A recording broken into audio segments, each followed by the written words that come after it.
Pour commencer, une roche est un matériau de solide qui constitue la croûte terrestre et qui est formé d'un assemblage de minéraux. Nous en distinguons 3 types. 1. La roche magmatique. 2. La roche métamorphique. Et 3. La roche sédimentaire. Commençons avec la roche magmatique ou dite ignée.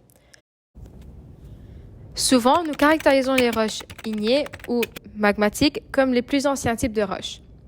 Ils sont connus comme la mère de toutes les roches et caractérisés comme des roches primaires. Ces roches se forment à partir du magma. Le magma est un liquide assez visqueux qui provient de la fusion partielle en profondeur de roches préexistantes. La roche magmatique est formée grâce à la cristallisation et le refroidissement du magma. Celui-ci peut se faire sous la surface de la Terre, donc en profondeur. À mesure que la roche fond, elle devient moins dense et remonte donc vers la surface de la Terre. Il peut aussi se faire à la surface de la Terre, par exemple avec le cas de la lave. Si le refroidissement se fait en surface, nous parlons de roches plutôt volcaniques ou extrusives. Si le refroidissement se fait en profondeur, nous parlons plutôt de roches plutoniques, donc intrusives.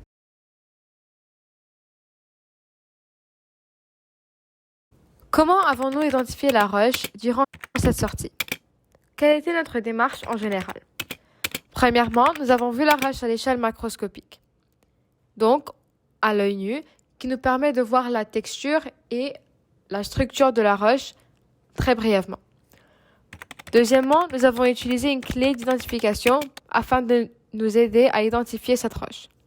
Finalement, il y avait la présence de quelques réactifs qui peuvent aider à l'identification de cette roche. Prenons notre cas particulier sur le granit, une roche que nous avons trouvée pendant la sortie.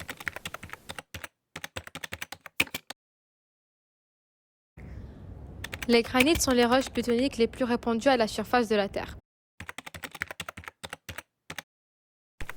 Nous voyons ici 2 images à droite du granit à l'échelle macroscopique, donc vue à l'œil nu, avec sa texture assez grenue. Le granit contient une très haute teneur en silice. Il est formé par la cristallisation lente du magma sous la surface de la Terre, comme dit auparavant. De plus, elle a de gros grains visibles à l'œil nu et donc elle a une texture assez grenue. Nous avons aussi parlé de l'utilisation d'une clé d'identification pour aider à l'identification de cette roche. Cette roche n'est pas stratifiée, elle ne contient pas de fossiles et elle est totalement cristallisée. De plus, elle n'a pas de structure orientée ni de direction particulière. Donc, on en déduit que la roche granite est une roche en effet magmatique. Dernièrement, comme dit auparavant, la composition minérale est très importante. Celle-ci fait partie de presque toutes les roches magmatiques et est fondamentale dans la classification des roches. Le granit contient du quartz de couleur translucide ou gris, le mica qui est noir, le feldspath qui a une couleur rose et opaque. Le deuxième type de roche est la roche métamorphique. C'est une roche formée sans fusion à partir d'une roche préexistante par recristallisation due à des variations de pression et ou de température du milieu. Nous allons tout d'abord voir les actions du métamorphisme. Premièrement, on a une organisation d'une roche en feuilles sous la pression. On l'appelle la schistosité. Les feuilles sont perpendiculaires à la force de compression. Il y a donc une discontinuité entre les feuilles, ce qui induit une fragilité. Par exemple, les schistes, les gneiss. Deuxièmement, les roches peuvent quelquefois se déformer de manière souple. On l'appelle le fluage. Un autre état du métamorphisme est la foliation. C'est le moment où les minéraux sont aplatis ou arrangés suivant des plans parallèles. Il n'y a donc pas de discontinuité ni de fragilité entre les plans. C'est un état de métamorphisme plus fort que le schiste. Dans ce cas, la roche est à la limite du métamorphisme et de l'anatexie. L'anatexie est l'état de la matière où il y a des parties qui ont fondu et d'autres encore solides. Comment identifier une roche métamorphique? Une roche métamorphique peut être identifiée par le fait qu'elle n'est pas stratifiée, ne contient pas de fossiles et est partiellement ou totalement cristallisée. On remarque la présence de structures orientées dues à la pression ou à la variation de température. Pendant notre sortie aux chutes de Luskville, nous avons rencontré une roche métamorphique. Celle-ci se situait près du Grand Rocher à la station numéro 2. Afin de déterminer que cette roche était une roche métamorphique, nous l'avons observée avec beaucoup de précision. nous avons observé une orientation linéaire où les minéraux étaient souvent orientés. De plus, il n'y avait pas de fossiles. Pour sa composition minéralogique, nous avons observé du mica en noir, du feldspar plagioclase en blanc et du quartz en gris. On remarque également de nombreux cristaux. Quant à la foliation, elle est marquée par une alternance d'une part de bandes grenues formées de quartz et de feldspar, donc des petits lits clairs, et d'autre part de bandes composées de mica.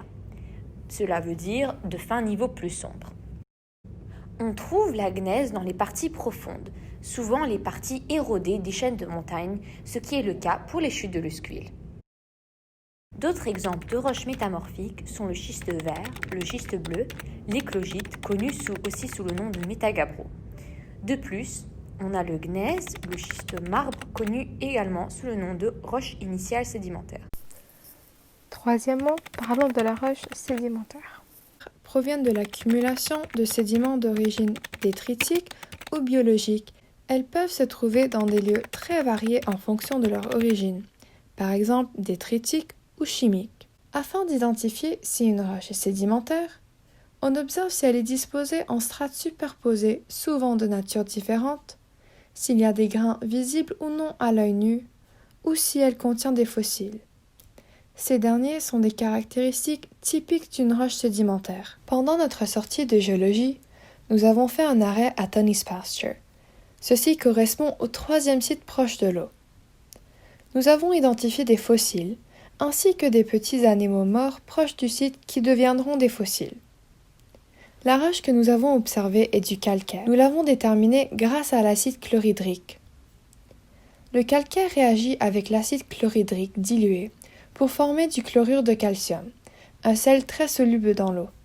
Cette réaction est utile aux géologues parce que ça les permet de reconnaître une roche calcaire sur un terrain. Quelques exemples de roches sédimentaires venant de 4 origines différentes sont le sable, le grès et l'argile qui ont une origine détritique, le calcaire et la craie qui ont une origine biochimique, le sel et le gypse qui ont une origine chimique, et le charbon et le pétrole qui ont une origine biologique. Pour conclure, on pourrait dire que sur le domaine continental, on a plusieurs types de roches, dont les roches métamorphiques, sédimentaires et magmatiques. Nous avons réussi à identifier du granit, du gneiss et du calcaire durant notre sortie, en observant à l'échelle macroscopique d'une part, donc en identifiant les minéraux et en observant l'organisation de la roche, et à certaines fois nous avons observé au niveau chimique avec des réactifs, puis grâce à nos observations, nous avons pu en tirer des analyses qui nous ont permis de mieux comprendre la roche et le milieu dans lequel elle se trouve. Les 3 roches que nous avons citées ne sont que 3 exemples de roches qui se trouvent dans l'Outaouais. Il y en a encore plein d'autres à découvrir.